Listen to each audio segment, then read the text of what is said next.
Saudaraku, banyak orang yang tidak faham bahwasanya memberi makan dan minum itu dalam Islam adalah salah satu cara untuk mendapatkan amal jariyah. Jadi banyak orang memikirkan amal jariyah itu hanya membangun bangunan, hanya membagikan Al-Quran sehingga dihafal. Intinya fisikal, bentuk materi saja atau material ya. Lebih ke masjid, lebih ke bangunan, lebih ke jalan, lebih ke sumur gitu kan. Padahal sebenarnya ada hal-hal lain yang bisa menjadi penyebab amal jariyah. Di antaranya makanan dan minuman. Jadi hadis Nabi SAW yang sahih riwayat Imam Ahmad, ini rahasianya di hadis ini. Kata Nabi SAW, "Ma wudi'a ta'amun illa wada'allahu fihi barakah." Tidak ada makanan atau minuman yang dihidangkan untuk orang lain kecuali Allah, atau dihidangkan buat diri sendiri juga masuk sebenarnya, kecuali Allah jadikan bagian dari makanan dan minuman itu berkah. Maksudnya berkah apa? Kata para ulama, dia akan berada di tubuh orang yang mengkonsumsinya selama dia masih hidup. Jadi begini, orang tua kita semua, Bapak Ibu sekalian, orang tua kita seperti saya, orang tua saya misalnya, pada saat saya ceramah di masjid ini, saya mendapatkan pahala karena menyampaikan agama Allah, insya Allah, bila diikuti dengan keikhlasan. Semoga Allah ikhlaskan niat kita. Orang tua saya panen pahala saya. Kenapa Bapak Ibu sekalian? Karena saya tumbuh dari ASI ibu saya, dan saya tumbuh dari nafkah ayah saya. Makanan, minuman yang saya makan selama ini sehingga membantu pertumbuhan badan saya menjadi besar, dan akhirnya saya bisa hidup, maka itu menjadi amal jariyah. Makanya dalam hadis riwayat Imam Muslim, seorang sahabat bertanya, "Ya Rasulullah, ayyul islami khair?" Perbuatan apa dalam Islam yang khair? Khair ini yang baik sekali, pahalanya besar sekali, selain yang wajib, yang sunnah-sunnah aja nih. Nabi SAW tidak mengatakan perbanyaklah sholat sunnah. Kenapa? Sholat sunnah secara individual, puasa sunnah, zikir, ngaji, bukan. Karena orang ini mengatakan khair artinya yang banyak sekali pahalanya, banyak sekali manfaatnya, dan ringan, sunnah. Berarti orang lain bisa merasakan. Apa jawaban Nabi SAW? "Ut'imut ta'am wa tusallimu ala man ta'rif wa man lam ta'rif." Engkau memberikan makan dan minum kepada orang yang kau kenal atau kau tidak kenal. Memberi makan umumnya. Dan engkau menyebarkan salam kepada orang muslim yang kau kenal atau kau tidak kenal. Tapi saksi bahasan kita potongan awal hadis ini, di mana Nabi SAW menjadikan amal yang paling baik, besar pahalanya dalam Islam ternyata memberi makan dan minum orang lain. Kok bisa?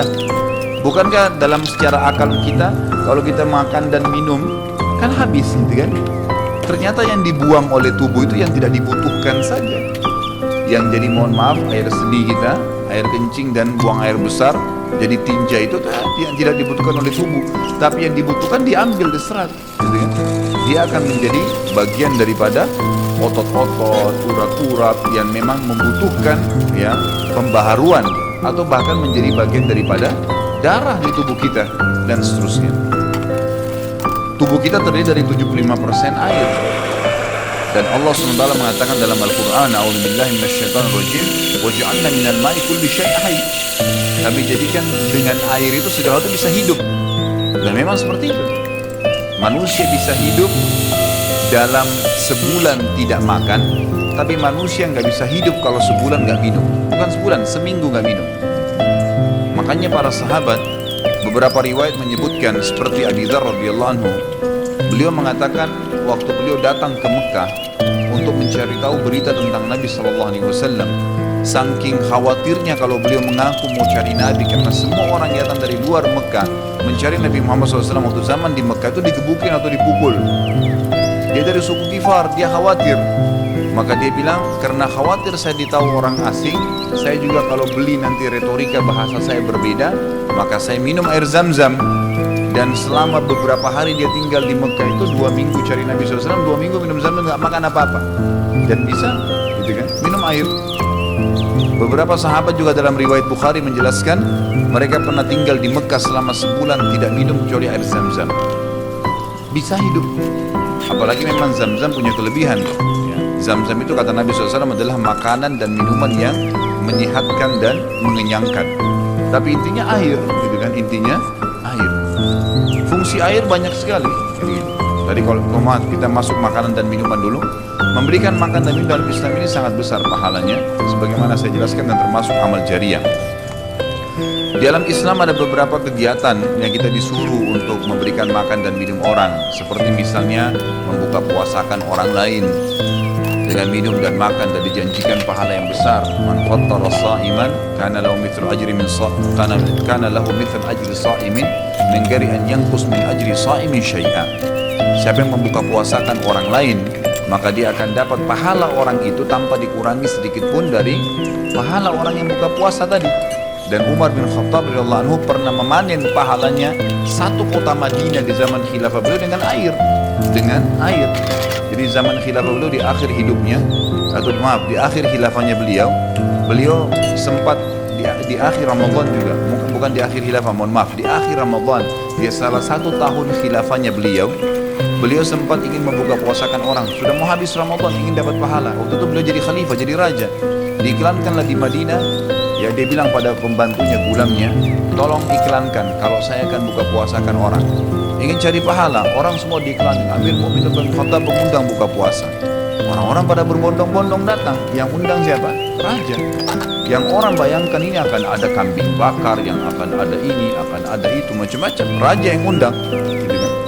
Ternyata Bapak Ibu sekalian, waktu sudah ngumpul semua jemaahnya, masyarakat depan rumah Umar menyuruh membagikan gelas-gelas yang zaman itu memang terbuat dari tanah liat. Kemudian dibagikan satu-satu dan disuruh antri di sumur. Gitu kan. Karena memang mereka minumnya di sumur waktu itu. Tidak ada sumber air yang lain gitu ya. Mereka antri di sumur, lalu mereka ambil isi air masing-masing di sumur itu. Antri kemudian sambil duduk. Setiap kali seseorang di antara mereka dituangkan air di gelasnya, mereka berkata, mungkin sebentar keluar ke rumahnya, makanannya dan seterusnya. Begitu terdengar azan, kata Umar kepada pembantunya, sampaikan kepada seluruh muslimin, silakan berbuka puasa dengan air yang ada di tangan mereka. Maka dia pun mengatakan silakan buka puasa, dan selesai segelas air ini maka selesai buka puasanya Amir Mu'minin. Orang akhirnya bubar, tapi pada saat itu orang faham Umar bin Khattab ingin mencari pahala orang, ingin mencari pahala saja. Dan ini sudah saya tekankan, kalau menjelang Ramadan, Anda juga bisa ikuti pengajian saya di YouTube. Ada judulnya Dahsyatnya Ramadan. Salah satunya itu kalau tiba Ramadan, ikhwan, maka maksimalkan waktu membuka puasakan orang. Apa susahnya membeli sedus air, ya air mineral, berapa harganya? 20.000, 30.000, 20.000 rupiah kalau nggak salah ya. Air mineral gelas isinya berapa? 40 sekian. Baik, kalau kita bagi di masjid, satu orang minum satu gelas, kita dapat 48 pahala orang buka puasa. Itu luar biasa, hanya dengan 20.000 rupiah. Tapi anehnya banyak orang tidak mau amalkan. Padahal itu termasuk selain amal jariah, dapat juga pahala buka puasakan orang lain. Nabi SAW dan juga merupakan ciri para nabi-nabi, mereka itu paling senang mengikram tamunya, dan beliau menjadikan sebagai sebuah prinsip dasar dari iman kepada Allah dan hari akhir, sebagaimana beliau bersabda dalam hadis Bukhari Muslim, man kana yu'minu billahi wal yawmil akhir falyukrim daifahu. Siapa yang beriman, mengaku beriman kepada Allah dan hari akhir, maka dia harus mengikram itu, melayani, memberikan makan dan minum, ya, mengucapkan tutur kata yang baik bagi tamunya. Intinya memberikan makan dan minum dalam Islam ditekankan sekali. Karena itu juga termasuk ya amal ibadah, amal jariah dan amal ibadah yang akan mendapatkan pahala. Jadi ada dua sisi pahala yang didapatkan selain amal jariahnya. Selama dia makan dan minum, kemudian itu masih ada di dalam tubuhnya, maka berarti itu akan terus menjadi amal jariah. Kata para ulama, dia akan terus menjadi amal jariah pada saat seseorang tumbuh besar. Kayak kasus seseorang manusia tadi, orang tuanya, ayahnya carikan nafkah yang halal, ibunya kasih ASI, dan dia tumbuh besar dari situ. Tumbuh besar ini ternyata menjadi otot-ototnya, menjadi komponen dari tubuhnya.